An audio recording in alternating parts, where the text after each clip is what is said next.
On passe beaucoup de temps ici, surtout quand il fait bon. Ouais, on fait des barbecues entre nous. Il y a des copines aussi que je connaissais pas. Grâce au jardin, je connais. Puis c'est bien, quoi. Effectivement, les jardins, c'est bien. La ville de Saint-Dié-des-Vosges a initié et réalisé des jardins familiaux sur les hauteurs de Saint-Roch. Après le succès de la première phase, une deuxième tranche de jardin a été inaugurée samedi 25 janvier 2014. 20 nouvelles familles ont ainsi reçu les clés de leur cabanon.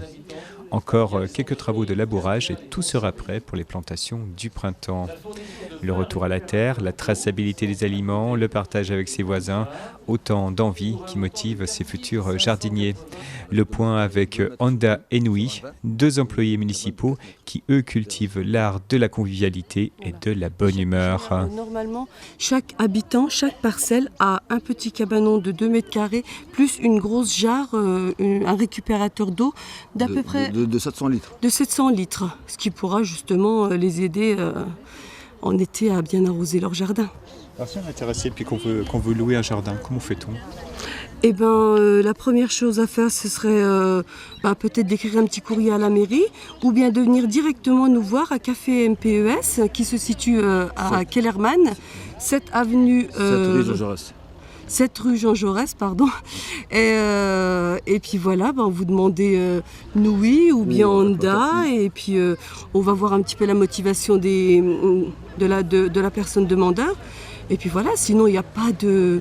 Il n'y a pas de clause qui pourrait leur empêcher de ne pas avoir de jardin.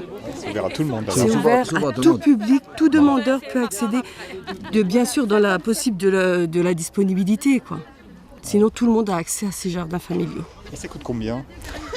Ça coûte 25 € par an. On demande aux gens une assurance. Vous savez, parce qu'on ne sait jamais pour la cabane, si en cas de dégradation, on demande une assurance. On demande aux gens aussi, parce qu'il y aura un règlement intérieur où on demande aux gens de faire attention, pas de jerrycan, pas de bidon en ferraille. Vous savez que c'est interdit ça, parce que par rapport le respect de l'environnement est très important, va être très important. Et nous, on surveille, on monte 2 fois par semaine, 3 fois par semaine, voir un petit peu, discuter avec les gens, parce qu'ils sont vraiment gentils. On peut discuter avec eux, il n'y a aucun problème. Ils ont toujours des premiers jardins. L'année dernière, on avait inauguré la première parcelle qui se trouvait sur la BZ63. Ce sont des très beaux jardins. Il y en avait 33 abris de jardin. Et cette année, on va continuer encore. On va continuer. Là, il y en a 20 et il manque encore 24 de l'autre côté, juste derrière vous. Il manque 24.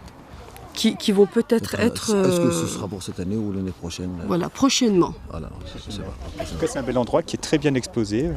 Oui. En fait, on a une vue extraordinaire sur la zone commerciale et sur la ville de Saint-Dié. C'est exceptionnel, en fait. Parce qu'en fait, on peut venir ici pour cultiver son jardin, puis passer un petit moment tranquille en plein air aussi. Ah oui, discuter avec les gens, parce que vous pouvez venir ici, quelle que soit la journée. Bon, à ce moment, parce qu'il fait froid, il n'y aura pas il n'y aura pas beaucoup de monde.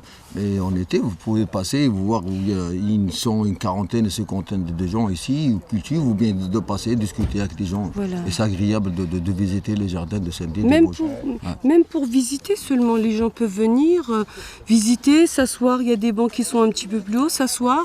Même s'ils n'ont pas de jardin, ils ont tout à fait le droit de venir se promener ici. C'est un lieu public. Il y a des jeunes aussi qui jardinent ? Bien sûr, bien sûr. Et les jeunes sont vraiment attirés par le jardinage bio maintenant. Et puis on a une mamie, je crois, elle a 74 ans, 76 ans, elle a un beau jardin. Ouais. Elle a un beau jardin sur le BZ63, c'est Madame Calmi. Madame Calmi. Ça crée du lien social, les jardins, parce qu'on discute, on échange des graines, on échange des conseils. Tout à fait. En fait, les habitants, comme ils habitent tous en HLM, pour eux, monter dans les jardins, jardiner, partager quelque chose avec les voisins, discuter avec les voisins, ça crée des liens sociaux, c'est convivial. Et même nous, quand on vient dans les jardins, ils sont adorables, les gens, parce que ils sont à l'écoute et le partage est là. Ils sont très, très... C'est très important, ça. Oui, c'est très important. Le partage dans la vie. Le partage et les liens sociaux sont très, très importants. Ça permet aux gens, justement, de sortir de leur petite maison et puis de prendre l'air et puis de voir autre chose. Comme vous voyez, comme aujourd'hui, il y a une quinzaine ou une vingtaine de personnes. Et c'est pas fini, ils vont venir, ils vont arriver.